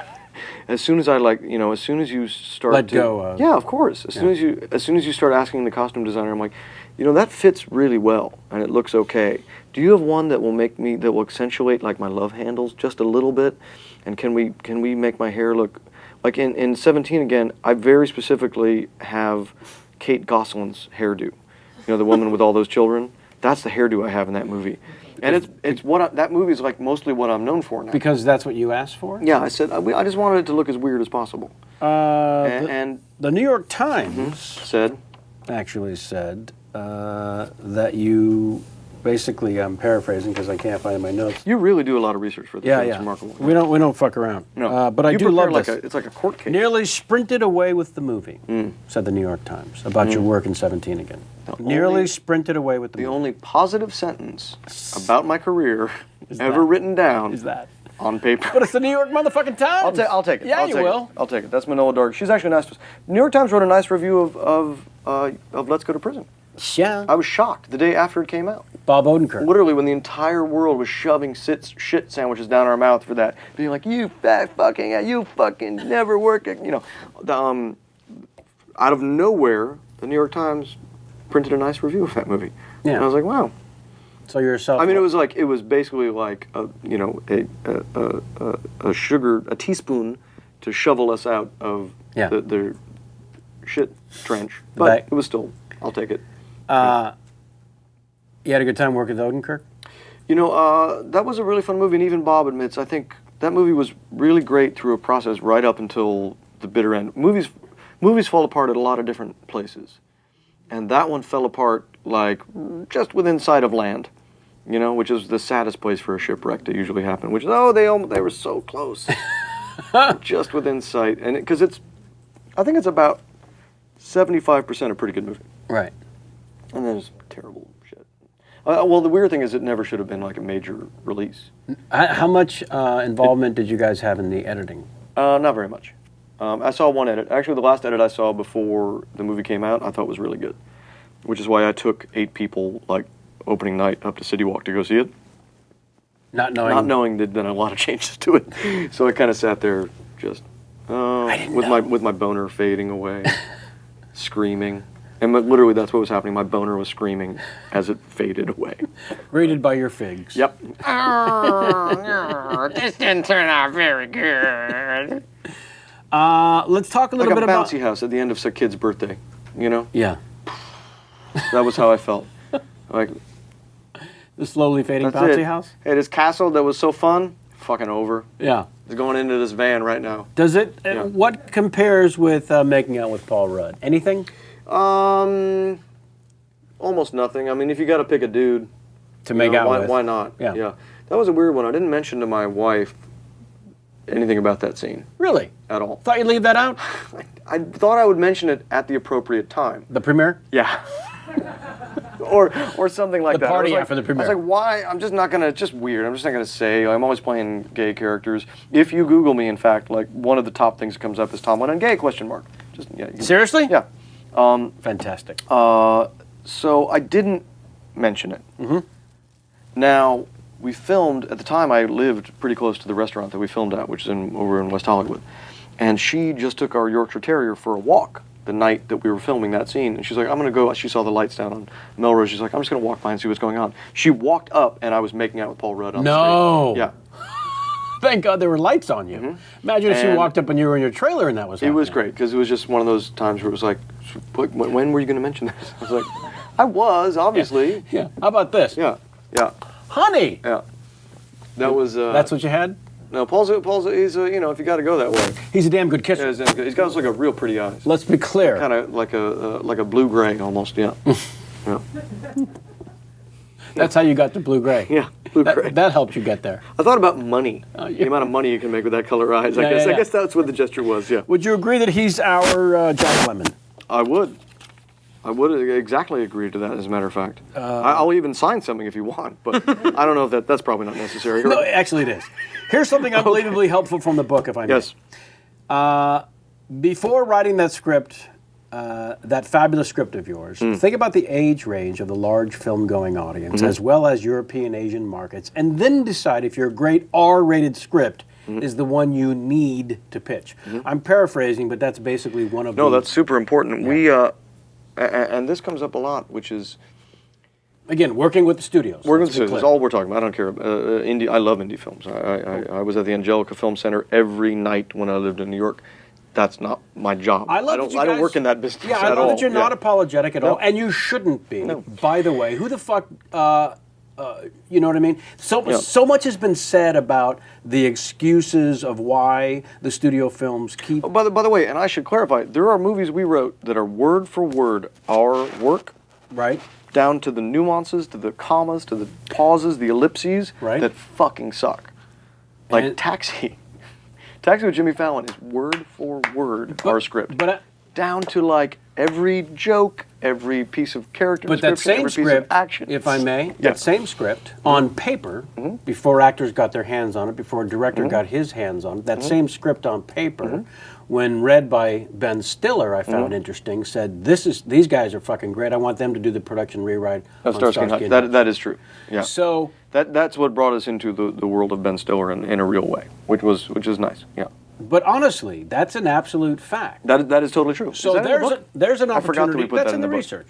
Oh. That's in the research. Yeah. sir. That's in your Where did you dossier. find that Have out? that in Yeah. your fucking mind. That's a very Yeah, subtle yeah. detail to find out. But seriously, Yeah. the fact that instead of giving a flying fuck about reviews and the so on, the fact that you guys wrote this script and you're saying, as a point of interest, as a point of fact, word for word, what we wrote is in the movie. However, as an actor, you've got to know when you read a script, especially as we character actors, and you become gun for hire project after project after project with less than zero control over any of it, let alone your own performance. Yeah.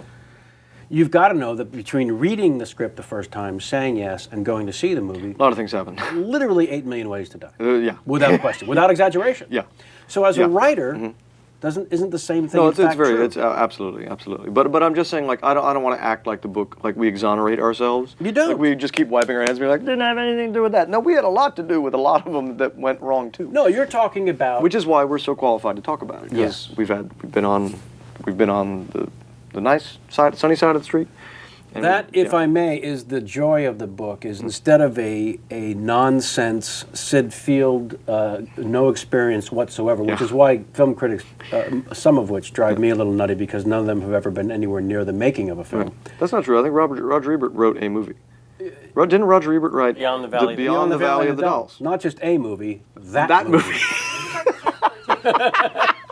He didn't Not just write- a movie. No. But by the way, Robert McKee, author of the book Story, just for fun, look at his credits. He wrote Barbie and the Enchanted Castle. I'll say. He was a story consultant for Barbie and the something castle. Sid for Field in TV. 1964 wrote 3 episodes of a television show and 2 different screenplays, neither of which you ever saw the light of day. The point is, what's truly helpful as a guideline for the book for anyone who's interested in just writing for the studios is you're sharing these landmines and these hurdles that There's are, a bunch of them. Yeah. that are as legitimate as it gets. Not just your own personal experience, they are well And we get really, documented. really specific. Right. Like if you're ever invited into a movie star's trailer to get notes, don't make the joke, this trailer's bigger than my house. Because Everyone makes that joke to movie stars, and it depresses them. it depresses We have a them. bunch of rules about working with movie stars. Let's hear a couple more. Never, ever ask or accept anything from them. Ever. Accept anything like a gift? Unless you have to. If you have to, accept it, but never ask for anything. Like, can I have some of that licorice? Never. Don't do that. Whatever you do, don't do that. Because it's just, here's the thing, movie stars are asked for things all day long. Yes.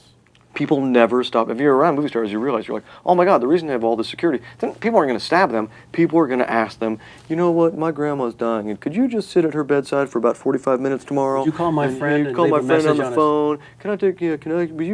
Will you hold up this thing and say, fuck you, Rick? It's always Rick. Everybody's got a million fucking things they want for them. So our guideline in the book is just be the person in a movie star's life who does not want anything from them right now. Right. It will be a breath of fresh air to them. Give us another one. Anything. That's a big one. Dealing with movies. That's huge. Well, there's two. With movie studios, we say let your disagreement be sort of quiet and thoughtful, and let your response in general be, I'm going to try to make that work. Right. With movie stars, you just agree. Let me ask you. just agree. Right. Because you will be fired before the time to step out of the trailer Right. onto the ground. You're Right. fired. One small step. No, by the way, you're probably fired anyway. Here's another thing about the book is like we give you a million tips to sort of keep your job in the studio system. Right. It doesn't. You're getting fired anyway. Right. Yeah. So it's fucking. You're always on the way out, no matter what. Well, that's kind of the beauty of what you're saying is when Yeah. you work for this machine, please understand. Yeah. Getting fired is not a possibility, it's a guarantee. Guarantee. It's, Absolute guarantee. Because it's just how it functions. Yeah. It's actually there is a term for it, and we as we describe in the book, it's called fresh eyes. Right. Yeah. Absolutely. Yeah. They're but so it's sick of true your on old all eyes of looking them. at this fucking thing. Like Starsky and Hutch, for example. Yeah. That's a Todd Phillips joint. Yeah. Can't wait to hear any experience you might have had with him. But here was a situation where there were how many rewrites before you even got there? Ton, and Todd had done them himself. So that was interesting because we were rewriting a script with the director who had written the script himself. So Right. And here's Ben saying we Yeah. need to have some rewrites and we need to have them now. it puts you in a very strange position. Yeah. Yeah. But you're always in a strange position, and you're always the writer. So you're always the only easy person to fire in the room. Usually, where there's no repercussions, is you. Right. There's always like they can't. No one else is ever leaving the project.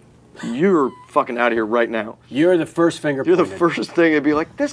God damn, this thing is a piece. Yeah, you know what? That's those assholes who ruined Act 2. Right. So you're always the easiest person to fire. Cut to Yeah. 3.5 weeks later. Yeah. Can we get those guys back? Of course. Yeah. Or the test screening, and they're like, oh, I don't know what happened. We brought in these Academy Award winners to add some heart to your script.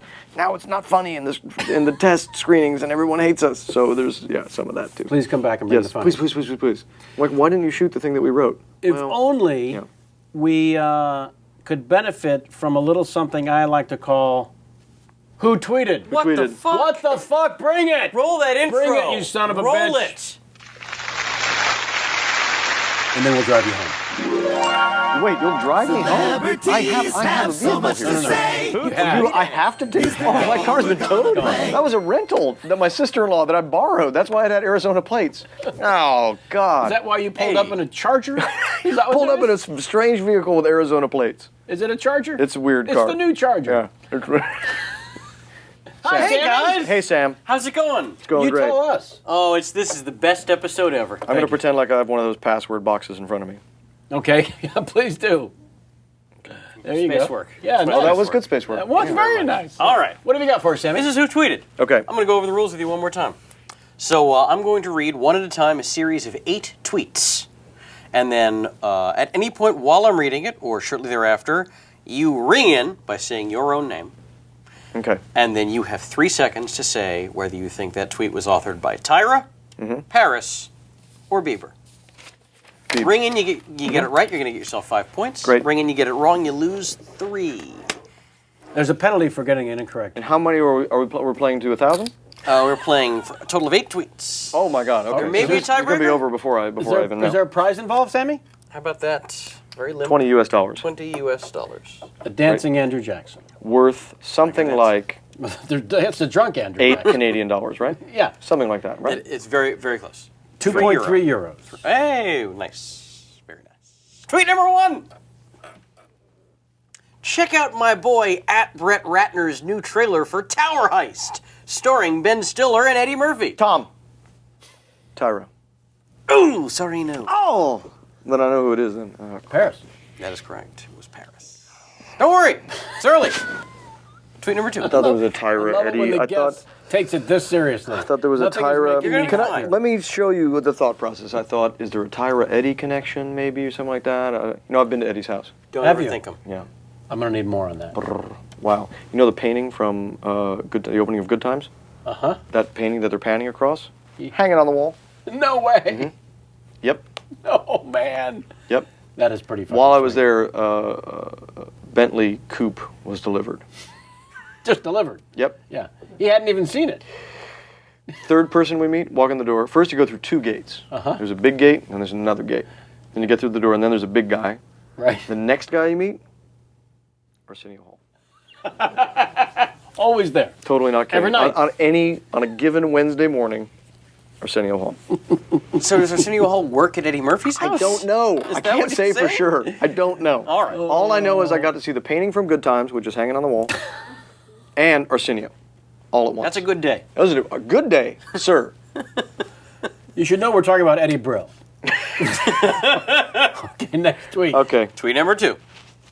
Fell asleep at 7 p.m. and woke up at 12. Clock all messed up now. Kevin Bieber. That is correct. Oh! That is correct. Stomp. Tweet number 3. Nobody can go back and start a new beginning. But anyone... Tom. Tyra. I'm sorry, no. Oh my God, I'm so in a hole. Oh, getting my ass handed to me. You're horrible. I want to play way to a much higher, Yeah, I'm playing Yeah. 8. at least. We're playing to 8 points. You're about to win in one. No. We're not playing table. We're playing a total of 8 tweets. 8 tweets. That was Paris, by the way. Paris. Tweet number 4. Oh wait, Paris Hilton. Yes. I was thinking Perez Hilton. Really? Yes, it was confusing me a little bit. Okay. Okay. It's not Perez. It's Paris. No, it's Paris. Oh my God, I've been playing like an idiot because that's been part of my equation know what? every time. Don't Paris, overthink Paris, it. Paris. I'm going to wipe out the No, minus don't. 6. Oh, yeah. No, I'm taking it like a man. No. I deserve the -6. Oh, no, I still have the 5. But we're taking away the Oh, I'm minus still 6. at 0. Yeah, Okay, yeah, great. We're Okay. starting at 0. Okay. Here we go. All right, very well. Tweet number 4. Nothing like curling up with a fab read on a lazy summer day. What's your favorite read? Tom, I have to be a man again and say Tyra. That is correct. Now Crying we're out talking. loud. That is correct. Bieber don't curl up Guess and read. what? It's a tie no. game now. Paris can't. It's a tie game now. Or Perez. Has anyone seen evidence that Perez can definitely read? Jamie? Put it up on the board if we can, if we have it. She can type. Put it on the board if we have it. How much have we raised already? Let's go to the board. There we go. It's empty. It's empty. Tweet number 5. Yeah. Is Adam on the TriCaster? Woke up feeling really blessed today. Grateful to all of you. Thinking back over the last few years is crazy. Kevin Bieber. That is correct. Suck it. Suck it. You know, here's the thing. You are so in the mind of Bieber.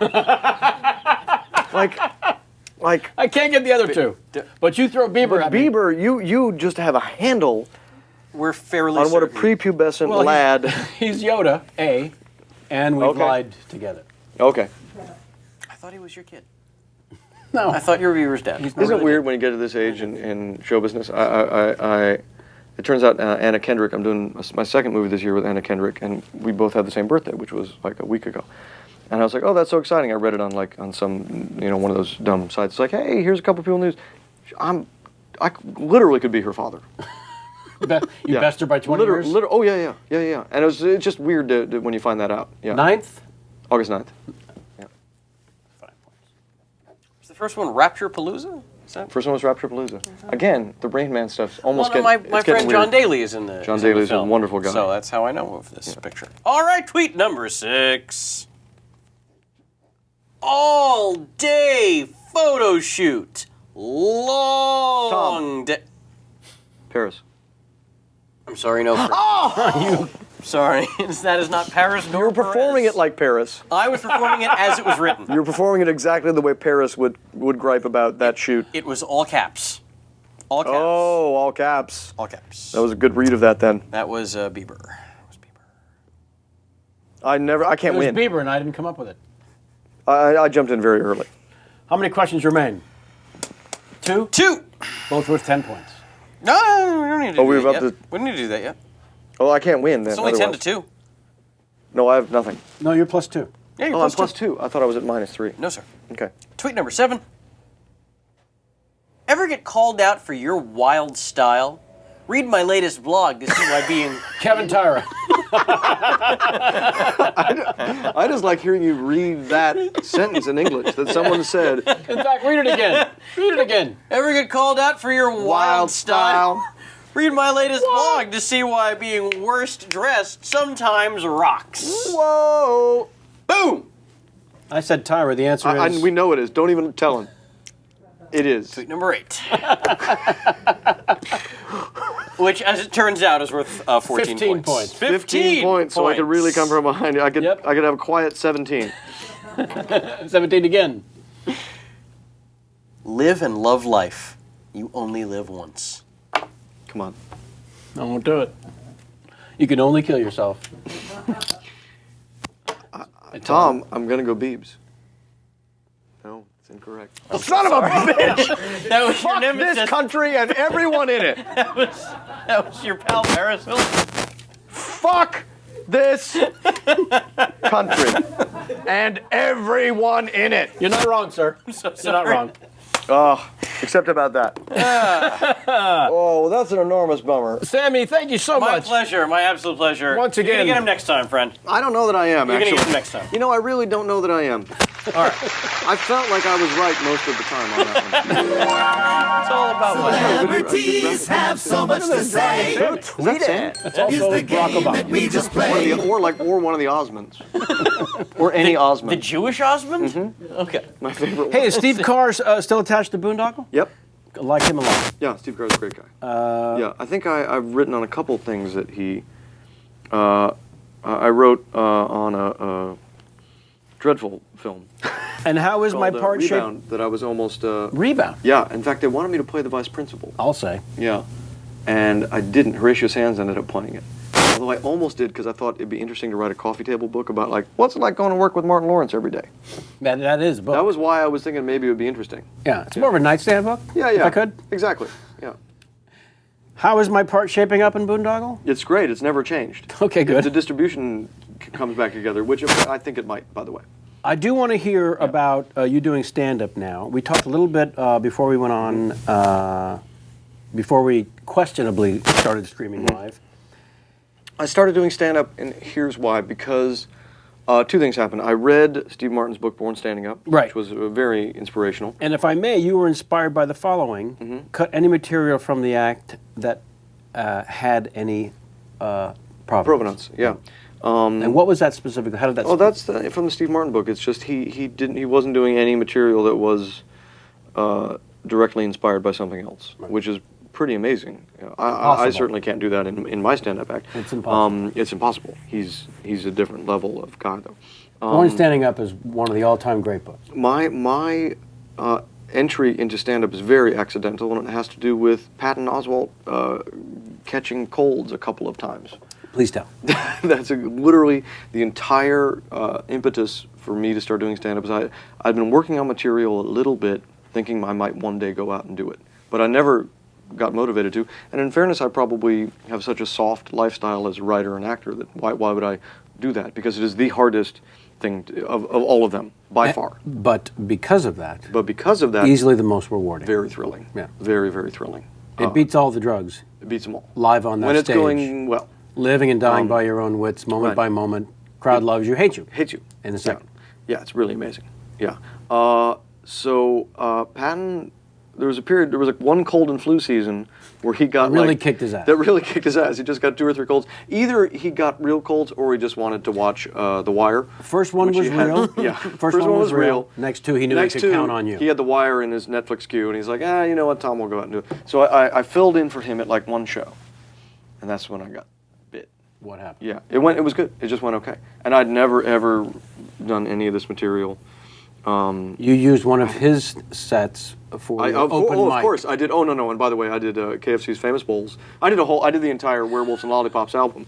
No, no, I did. I had material that I've been quietly working on, and it was really interesting to take it out, and very, very scary. Scary shit. It's scary shit. Yeah. I don't, it's... How many gigs have you done since then? I've been doing off and on for about 3 years now. Right. So I probably have, I guess about an hour and a half of stand-up, something like that. And I try to, also from the Steve Martin book, as often as possible, don't use material that you've written, but work with what's around you in the room and interact. And the way he would like take people out and get in cabs, and like the way he would just sort of do interesting things. My new thing that I do in my stand-up show, that I think I'm going to do all the time, is I try to make the beginning of my stand-up set like the end of a Bruce Springsteen concert. In terms of energy and excitement. No. That's so not I come a tall out, order at all. I give 150% to the first minute and a half. I'm dripping sweat, I'm jumping in the crowd, I'm hugging people. That's genius and dangerous. It's very dangerous because then you got nothing left. You can't follow that. You can't follow it. No. But it's fine because they'll mostly remember that first part where you came out guns blazing. Well, you could also spend the next hour talking about that. Remember when Yeah, that's that. But that is a really good thing when you're doing stand-up is like, what's happening in the room will often be more interesting than stuff you wrote. You know, I feel bad. I met the owners of Pink's Hot Dogs.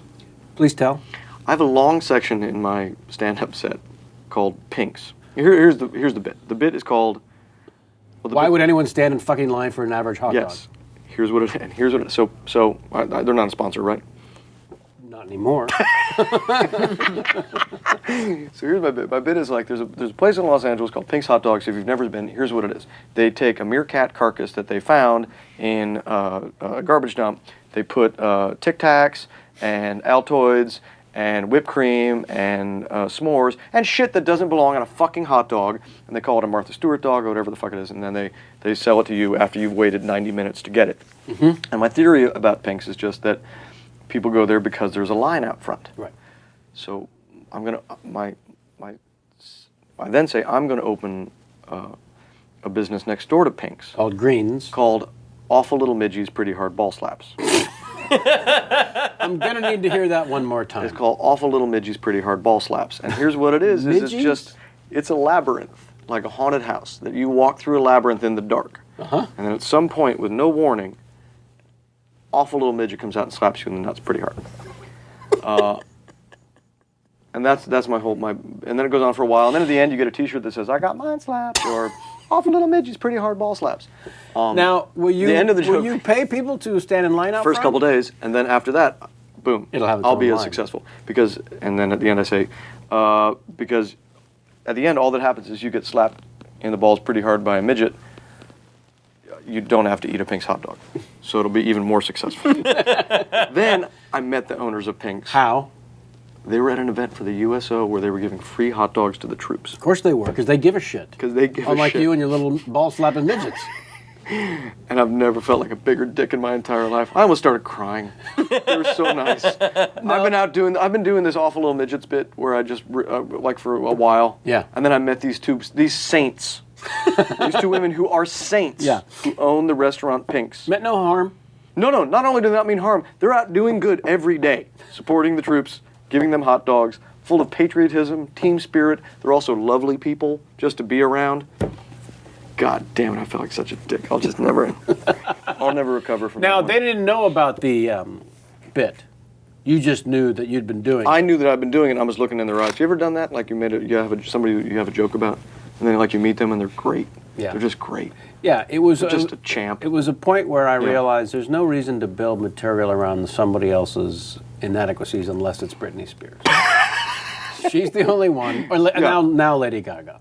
Right. And that, you got a good Lady Gaga? that We for don't want me- to burn it on the podcast. But Well, no, what's it's your fine. It just the idea is if you rise to that absurd pinnacle, it's only funny to me Yeah. if you suggest that there's something horribly, horribly wrong with that person. And it's not really based in logic. Yeah, So sure. for me, I just went with when I watch her, I feel like I'm 105. Yeah, same here. Why is she dressed like a spider? Why don't you just sing? Yeah, well, here's the thing. But she's dressed like a spider, and then if you listen to the music, you're like, well, that's kind of a normal song. Yes. It's really just kind of like, where you are something, Right. and I felt so sad. It's like, okay. Yeah. But then literally you've got fucking gelato smeared all over your face and fucking the Joker smile. And, Yeah. Yeah. And yet the title of this world-smashing CD, Born This Way, and spends more time making sure she doesn't look the way she looks, Of course. and yet wants to celebrate, but we're just born this way. Born with goat hoof shoes. No. That's what I'm saying. Now, I didn't understand why she was no one's covered born in... with goat hoof shoes. No. Yeah. I didn't understand Or why metal she was panties. covered in meat or metal Yeah. until I saw a picture of what she actually looks like. Now, believe me, I'm not as delusional as that might suggest. I've Right. passed in front of a reflecting device, and I know that this is no prize. Okay? But I don't have to dress up like an ostrich to get on stage. Now, if you're wondering what she looks like in life, if you remember Spy versus Spy, Oh, yeah. this has happened. One of those two. Spy 1 or Spy 2. I think Aren't more- they just called Spy 1 and Spy 2? I think They have a she's- real, or Spy A and Spy I think B? she's Dark Spy.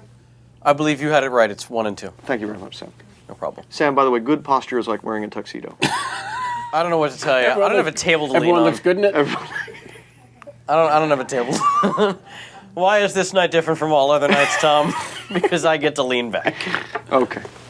There you go. All the a large portion of the profits, in fact, yours and your co-author, goes to the USO. Yep. Now, did that decision happen after the Pinks incident? No, before that. No, before that we decided. Well, we decided the book is so obnoxious. I mean, it's very obnoxious. The title's obnoxious. The statement we make is obnoxious. Well, let's go to the photo if we're looking for Yeah, fun. that we thought, well, this is too obnoxious to keep any of the profits from this book. So we thought the only thing that maybe would take the sting off of it is we gave everything that we make from the book we're giving to the USO in D.C. So Which you thought was a great idea until $1 million came in. it wasn't quite $1 million, but it was more than I expected. Wait, Ben Stiller says these two guys are the reason Night at the Museum won so many Oscars. Danny DeVito, I love his. Ben and Tom are a great fit for me. I love working with talented writers and then telling people everything was my idea. This is a great book that I pitched to them a while back. I'm thrilled that they finally got around to writing it. Ed Helms also hilarious. These guys probably ripped off everything in this book just like they do in all of their screenplays. These are the quotes. We put those on the back. Yeah, you chose. We chose these. It's pretty wonderful, and all ridiculousness aside, I can't stress enough for anyone who actually does have a fantasy about writing for the studios to get yourself a damn copy and also feel good about the fact that all the money that would otherwise go to its authors flow to the USO. Who else goes to the USO? The owners of Pinks. Owners of Pinks. Those ladies are saints. They're these saints. These women are literally, they're the nicest people I met this year. The fact And I've that you, literally been just out shitting on them every day. I guess this is like, I guess, my official retraction of that set. Although, you know what, I'm still going to do the bit. Yeah. You know what, it's a good bit. I like it. it's a great bit. Oh, no, it's you have true. to do that. No, I'm keeping it. Yeah, I like yeah. it. I like it. Maybe I'll change the business, make it something else. Greens What's Greens? instead of pinks? Change the name? Oh yeah, something. I'll make up some fake thing. 'Cause- No, it's not as good. No, it's not as funny. No, I'm keeping it. Fuck it. I don't care that they're super nice. I don't care that they're the nicest people I met this year. Well, you know, I think, listen, you get on stage and it's the high wire act that you love. It feels good. And, doesn't it? and maybe part of that. Do you still tour or no? I do dates. In fact, I'll be in Kansas City next weekend. Now that you asked, That's fun. Yeah. And it's Plan. Are you because, applauding Kansas City or the idea of just doing live dates? well, let's be honest. It's clearly the latter. Where you're playing in Kansas City? None of your damn business. They're Very well. local periodicals that people can check.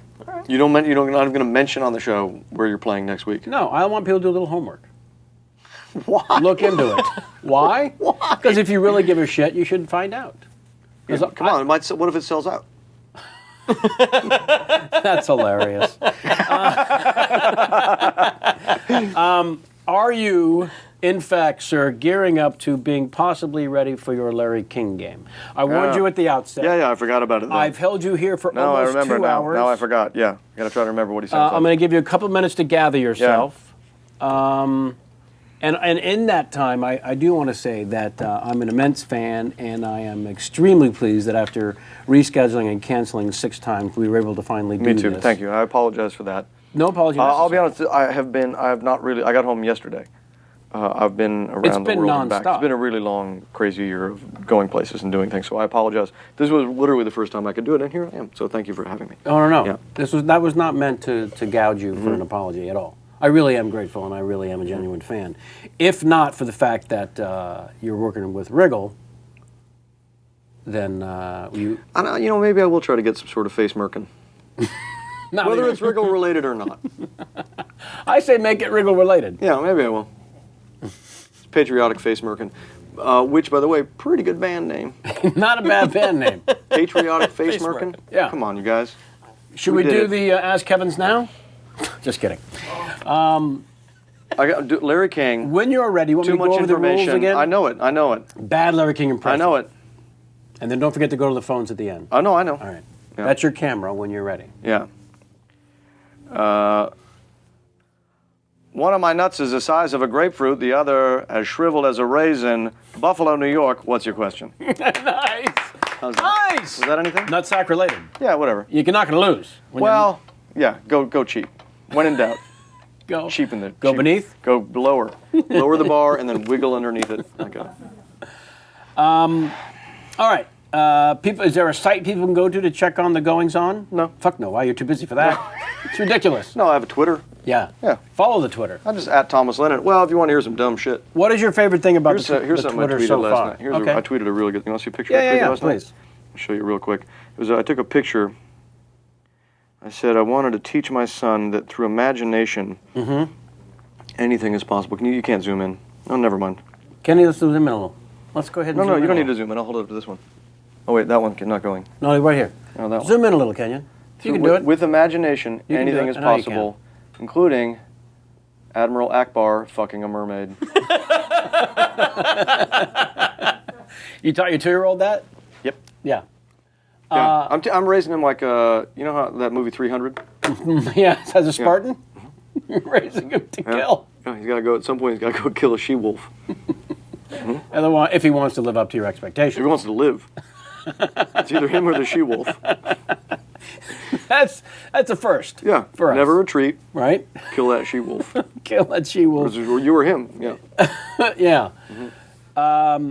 And nutty devoted Star Wars fan who refused to see 2 and 3. Won't do it. Episodes 2 and 3. They don't exist. They don't exist. in my They're- realm. They're dead to The you. last Star Wars film I saw is the one that contained Mr. Jar Jar Binks. Jar Jar Binks' entry into the canon of the Star Wars films Ended it for marked my exit from the Star Wars films. Yeah. That I So you were okay with the flying, hovering? I'm not sure if he was Italian or Jewish. This guy, you buster. you owe me some money for this the pod car. What are they race podcasts around? Fucking racing podcasts around, right? Yes, I'm going to sell you the most expensive podcast racer ever. I fucking hate I could. What I hate about that movie. Uh-huh. I don't know where to begin. Did it bother you that Jar Jar was slightly racist in his dialogue? To whom? By the way, recently I saw a picture of there was a reference guy like Andy Serkis on set, I think, doing with like the dots. Yeah, but in like a white suit with a little bit of what looked like a Jar Jar hat. And I think that might be my Halloween costume, which is Jar Jar reference. Nice. Jar Jar CGI reference guy. Yeah. So just like, it'll just say like, I'll just tape across this Jar Jar and I'm in a skin tight, you can see my balls like a skin tight white leotard. Just like perching places and walking around like this. There you go. There's the semi-racist. It's mostly just the walking. Semi-racist. It was the most racist thing that ever happened. Subsequently, isn't Lucas he's making the Tuskegee Airmen. So he is. So he's doing penance, I think, I guess. Is that in fact? For Jar Jar, right? He is, for real. Yeah. How's my part in that? Jar Jar is also in that. I don't know why. Because that just seems like a terrible idea. Well, the new Star Wars movies, when children say Jango Fett to me, I want to headbutt them. Which I'm pretty sure in America is illegal to headbutt a child. When they say like, this is Jango Fett. Fuck you. And did that happen? Is that a I haven't yet headbutted a child who talks about Jango Fett. No, not at all. That's inappropriate. At the Comic-Con? Oh, at the Comic-Con there's all these Star Wars characters I have no idea who they're talking about. Right. Anybody who's, any other Siths, I don't fucking know who you are. Other Siths? What is that? Yeah. It's a bunch of bullshit. There's a Sith. My favorite thing that I ever saw in my entire life was when when episode 1 came out. Right. There was a guy outside the Ziegfeld Theater in New York who'd gotten Darth Maul on his back. Whole back. Darth fucking Maul. As a tattoo. Because he'd seen the trailer. Darth Maul looked pretty cool in the trailer for that movie. He didn't know it was also going to be a movie where Jar Jar goes, Mr. No like this a pod race. which is what Jar Jar says in that movie. I'm going to get some backlash for this because people love those movies. Some little children love those movies. Yeah, well, it's a shame now because the kids love. They love them. Prequels. Love them. They don't like the originals. No, the originals My are like. nephews are just getting into it, and they're all about Clone Wars. Yep, Clone Wars. Oh my God, it's so amazing. And I try to talk to them about like Han Solo, and they're like, No. Everyone gets to feel old at some point. Yeah. That's the bottom line. Yeah. Hold on to something great. Back in my day, ... And you get to be old. Yeah. Yeah, that's it. And what a beautiful way to end this. Yeah. I can't think of a more... No, back in my day, we had a band called the Spin Doctors, by the way. And they flew a little too close to the sun. And their wings melted. That's what happens. Thank you so very much. Always a pleasure. Sorry it took so long to get me here. No. Well, you just have to come back now. Yeah. No, I certainly shall. All right. Now that I know it's fun. Now that you know... Yeah, I didn't know what it was like. It's an easy 2 hours. Oh, it's a brief. Sam's going to... 2 hours. Sam's lost his It flies spine. by. It's 5 p.m. I wanted gotta some get out better of here. I believe my posture. wife is texting me asking where I am. Yeah. For our good nights. Sam, what happened to your spine? I'm fine. I'm just getting very comfortable for Mr. Lennon's exit. Okay. Remember, good posture like a tuxedo. Sit there and text on... I'm telling my wife that I just finished the podcast. Okay. She's wondering where I am. Now, if you don't mind, you'll sit there off camera. Of course. Uncomfortably while I wrap things up for Sure. the folks at home. All right? Yeah. Okay, cool. My thanks again to today's guest. Please pick this up, if for no other reason than to help the USO. If you have any desire whatsoever to ever write for the studio system, this is a must. You'll have so much to benefit from. Upcoming guests, Harry Shearer next Sunday, or so they tell me. That's going to be great. We've got Virginia Madsen now coming up. You don't say! James L. Brooks coming up. We've got some terrific guests. Go to the schedule. Is James L. Brooks going to replace my crock pot? I knew the crock pot would There an come up. incident?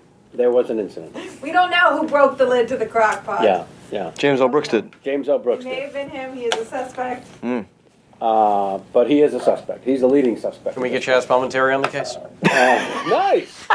Why aren't you that funny on camera during the show? I don't know. I save it up till the end.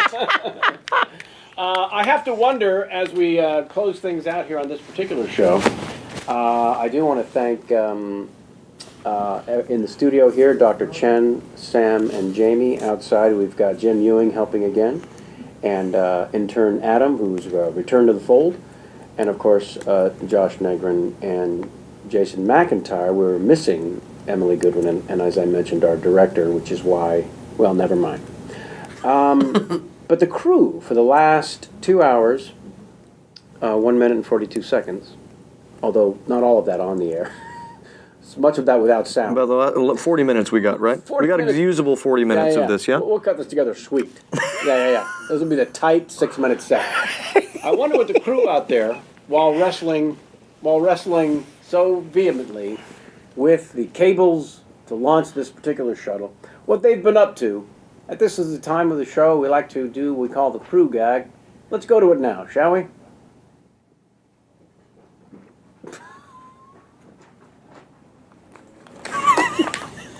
There it is, proof positive that the crew can also improvise. They flashed up on the screen, no crew gag. Don't go to a crew gag. And then they improvised beautifully. That was wonderful. Yeah. And that's what I imagine it looks like when we're actually doing the show at all times. Monkeys racing from their cages. Someone running. All right. With urgency. Tune in next week again. Those of you catching us, we will be catching up with you.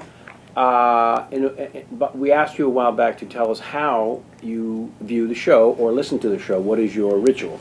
And several of you have written in. If you want to add to that, please write us at contact@kevinpollakschatcher.com. We're going to share some of these in the coming weeks. We're very excited. Send in your Larry King games, the same address, and possibly win yourself the Kevin Pollak's Chat Show t-shirt. Should you want to get yourself one of those, I should mention, which I never do, go to the site, kevinpollakschatcher.com, and visit the store, you son of a bitch. Exactly 0% of the proceeds go to the USO. Oh. I'm reading good reviews of this podcast. That and always, as always, get out of my face.